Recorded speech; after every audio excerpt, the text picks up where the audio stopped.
Oh, turn on my mic so everybody can hear me.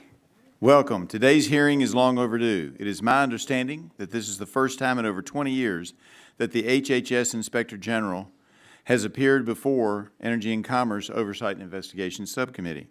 This morning's subcommittee hearing is our second Inspector General's hearing. As Oversight and Investigation Subcommittee Chair, it is my intent to have Inspector Generals testifying before us on a regular basis.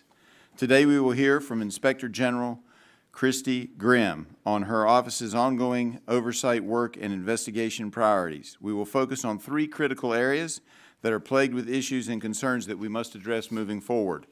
First, we will be examining HHS's abject failure to completely or to competently manage the record number of unaccompanied minors in the care of the Office of Refugee and Resettlement, abbreviated ORR. The HHS Inspector General's Office has done excellent work to shed light on this crisis. Back in February, we held a hearing on the border in Texas, and as I said at that time, the Biden administration's policies are the root cause of the border crisis we are experiencing. This only adds to the inhumane conditions experienced by unaccompanied children once they enter ORR care. The surge of unaccompanied children was an entirely foreseeable event of President Biden's refusal to secure the border. While running for office, President Biden pledged to reduce deportations and end Title 42. This encouraged more migrants, and the number of annual unaccompanied minors crossing the border during the Biden administration grew to astronomical numbers. From fiscal years 2018 through 2020, ORR averaged around 44,500 referrals per year. In fiscal year 2022, ORR received over 128,900 referrals, almost 3 times the recent historical average. According to a report by CBS News, nearly 130,000 migrant children entered the U.S. government's shelter system in fiscal year 2022.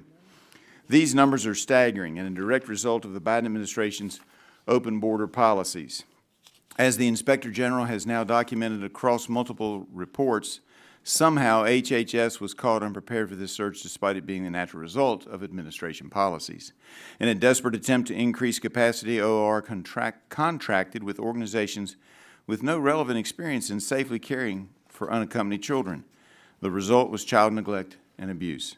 In an effort to quickly reduce the number of children in its care, ORR prioritized fast-tracking the release of unaccompanied children to sponsors instead of taking the time and effort to thoroughly vet those sponsors. The result was putting children at increased risk of being trafficked and exploited. We've all seen the news articles about children working full-time in slaughterhouses or as roofers or in other dangerous and inappropriate professions. In response to this crisis, HHS continues to keep the assembly line of unaccompanied children moving as fast as possible. When whistleblowers raise concerns about children having panic attacks, self-harming, or living in unsuitable conditions, they are retaliated against.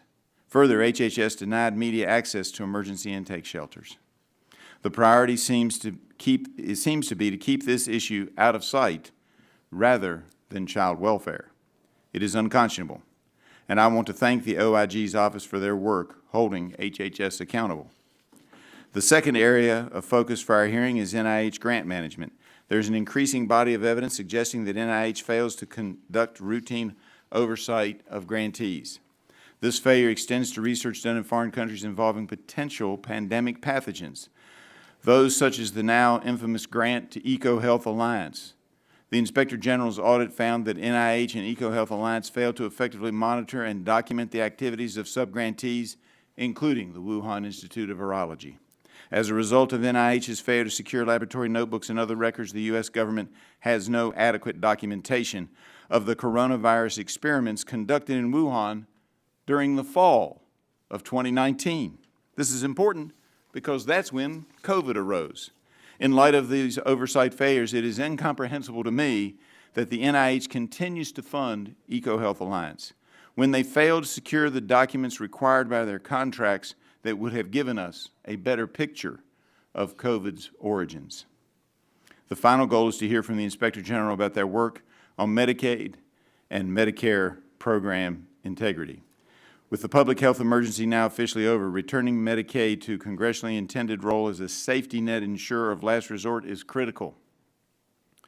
Between fiscal year 2018 and fiscal year 2021, improper payments grew by over 138%. From reviewing the Inspector General's body of work on CMS oversight, it is clear that her office takes Medicare and Medicaid program integrity seriously. What is less clear to me is whether HHS and CMS are also committed to preventing fraud, waste, and abuse in these programs, or perhaps it's like the situation with the children. They'd rather keep it out of sight and hopefully out of the minds of Congress. Thank you for your work, Ms. Grimm, but I can assure HHS that this is on the front of the minds of us in Congress who have oversight over them. Thank you, and I yield back. I now recognize